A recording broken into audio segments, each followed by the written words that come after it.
তাহলে ইরাকের পরে সিরিয়া, তারপরে ইরান, এরপরে পাকিস্তান। ঐক্য এবং শান্তির জন্য পৃথিবীতে বহু চেষ্টা করা হয়েছে, কিন্তু ঐক্য হয়নি। তাহসাবুহুম জামিআন ওয়া কুলুবুহুম শাত্তা। দেখা যায় এরা সব ইউনাইটেড, কিন্তু তাদের কলিজা একজন থেকে আরেকজনের কলিজা যোজন যোজন দূরে। মানুষের শান্তির জন্য মানুষেরা অনেক চেষ্টা করেছে, ন্যাটো করেছে, আসিয়ান করেছে, সার্ক করেছে, এরপরে ইউনাইটেড নেশনস অর্গানাইজেশন করেছে, লিগ অব নেশনস করেছে। পৃথিবীর মানুষের শান্তি আসছে বলেন? আসতে কইলেন কেন? শান্তি আসছে? আসে না। পৃথিবীতে যুদ্ধ হলো, প্রথম বিশ্বযুদ্ধ, আর যাতে যুদ্ধ না হয় সেই জন্য লিগ অব নেশনস তৈরি হলো। প্রথম বিশ্বযুদ্ধে বহু লোক মারা গেল, আর যাতে যুদ্ধ না হয় লিগ অব নেশনস তৈরি হলো। এরপরে 1935 সনে যুদ্ধ শুরু হলো, সেকেন্ড গ্রেট ওয়ার চলল। এই যুদ্ধ 1945 সন, একটানা 6 বছরের যুদ্ধে লক্ষ লক্ষ মানুষ মারা গেল, কোটি কোটি বনি আদম ক্ষতিগ্রস্ত হলো, হাজার হাজার বিলিয়ন মিলিয়ন ট্রিলিয়ন টাকার ক্ষতি হলো বিশ্ববাসী। আর যাতে যুদ্ধ না হয় সেজন্য তৈরি হলো ইউএনও, আকওয়ামে মুত্তাহিদা, যেটাকে ইংরেজিতে বলা হয় ইউনাইটেড নেশনস অর্গানাইজেশন। এদের কাজ হলো পৃথিবীতে যুদ্ধ বিগ্রহ না হয়, গরিবদেরকে বাঁচানো, ধনীদের বড় বড় দেশগুলির হাত থেকে ছোট ছোট দেশগুলিকে যাতে রক্ষা করতে পারে আক্রমণ থেকে।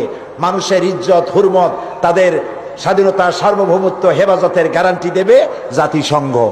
আমি প্রশ্ন করছি, এই জাতিসংঘ পৃথিবীর মানুষের জান মাল, দেশের স্বাধীনতার হেফাজত করতে পেরেছে? পারে নাই। বরং জাতিসংঘের ফতোয়া নিয়া বড় বড় মোড়লেরা তারা পৃথিবীর মুসলমানদের স্বাধীন রাষ্ট্রগুলিকে তস নস করে দিচ্ছে। ওরা আমাদেরকে মৌলবাদী আর সন্ত্রাসী বলতেছে, সভ্যতা শিখাতে চায় আমাদেরকে। বেটারা, তোমরা হলে সন্ত্রাসী, তোমরা আমাদেরকে সভ্যতা শিখাও। সভ্যতা শেখার জন্য আজকের আমেরিকা এবং ব্রিটেনকে ইসলামের দরওয়াজায় ভিক্ষুকের মতো দাঁড়ায় থাকতে হবে। আর যে আমেরিকা আজকে মুসলমানদেরকে শিখাইতে আসছে, এরাকে কি কাজ করেছে তারা?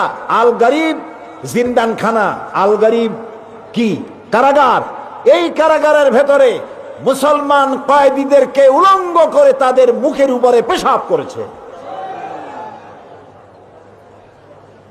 মুসলমান কয়েদিদের গলায় কুত্তার বেল্ট পরাইয়া তারপর রাস্তার উপরে টেনেছে। এগুলি কি বানায় বললাম না? ঠিক বলেছি? এগুলি সত্য কিনা? সারা দুনিয়া সাক্ষী, এ কাজ তারা করেছে। মুসলমানদেরকে আজকে চুপ করে বসে থাকতে হবে না, মুসলমানদেরকে ঐক্যবদ্ধ হতে হবে এবং বিশ্ব বিবেককে আবার জাগ্রত হতে হবে।